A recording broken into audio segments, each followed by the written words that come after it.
Oromia Dispatch 24, a vision for the Oromo nation, a democratic republic inspired by Gadaa. By Banti Kitesa. Introduction. Not just free, but self-governing. Oromia's quest for independence is not merely a rejection of Ethiopian imperial rule. It is a call to build a new kind of state, one that is just inclusive, accountable, and rooted in Oromo values. At the heart of that vision lies a fundamental question: how will we govern ourselves after we are free? Independence is not the end of our struggle. It is the beginning. It marks the birth of a democratic republic, a self-governing Oromo nation shaped by its people and inspired by its heritage. That republic must draw from both the profound legacy of the Gadaa system and the hard-won lessons of modern constitutional democracy.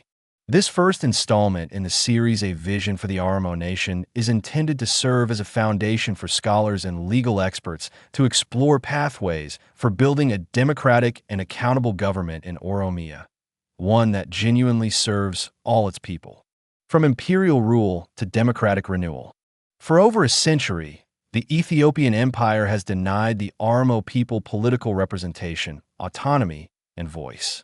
From Haile Selassie's monarchy to the Derg's military dictatorship, from the TPLF's federalism to Abiy Ahmed's centralized prosperity, each regime has wielded state power not to serve but to dominate the Oromo nation.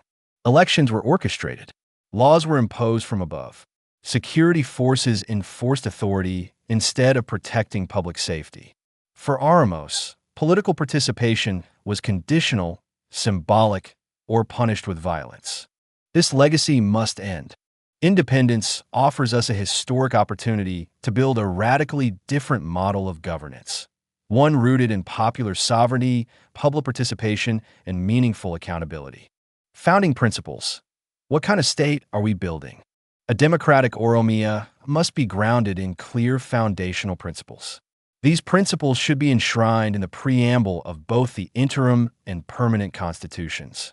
Popular sovereignty. Power resides with the people, not with political parties, dynasties, or armies. Gadaa values. Leadership is a duty, not a privilege. Governance must be rotational, time-bound, and answerable to the people. Secularism and pluralism. The state must serve all citizens, irrespective of religion, region, or other differences.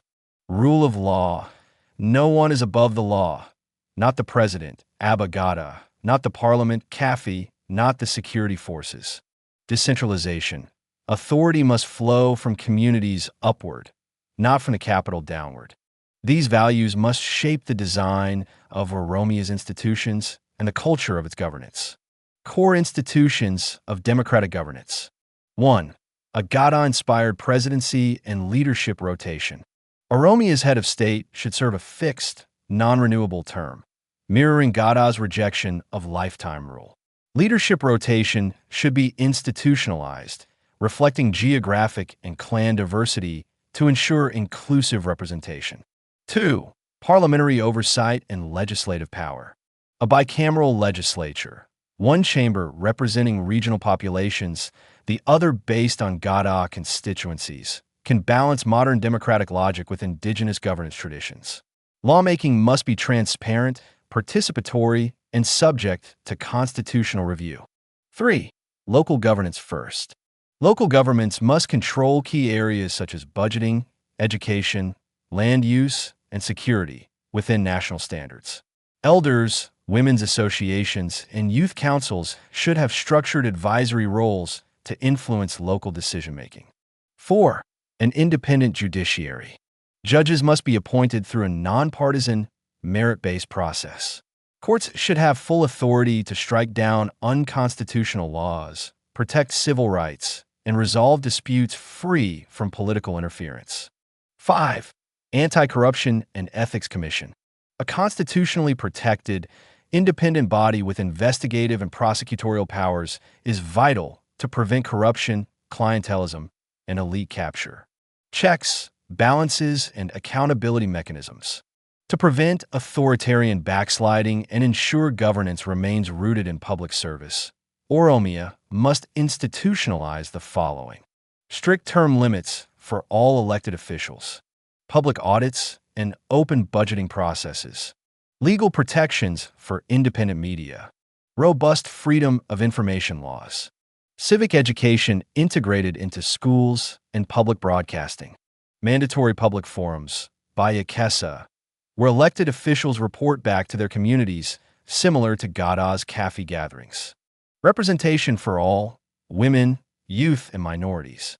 No democracy can thrive if large segments of society are excluded. Women must be guaranteed at least 40% representation across all elected and appointed positions. Youth must have access to meaningful platforms, such as student unions, youth parliaments, and digital forums, to shape policy. Non-Oromo minorities must have protected representation and cultural rights at both local and national levels. Global lessons and African inspiration. Oromia can learn from other post-liberation states. Ghana demonstrated how a strong judiciary and free press can anchor a young democracy. Rwanda integrated traditional justice mechanisms, Gakaka, into national reconciliation and institutional rebuilding. Botswana blended local chieftaincies and community-based land boards into a modern democratic framework. The key takeaway: freedom alone is not enough. Only values-based, organized governance can safeguard it. Conclusion: from Gadaa to the future. Gadaa was never simply tradition. It was a sophisticated model of democratic leadership long before modern nation-states emerged. Its core values, accountability, rotation, consensus, service, are deeply relevant today. Oromia has the opportunity to become a model for Africa and the world. A republic that rises from historical injustice, not with vengeance, but with vision. We will not rebuild our future on the ruins of empire, but on the foundation of justice. We will not be ruled again. We will govern, wisely, collectively, and in our own name. Let this be the promise of Oromia's democratic republic. Thank you for listening.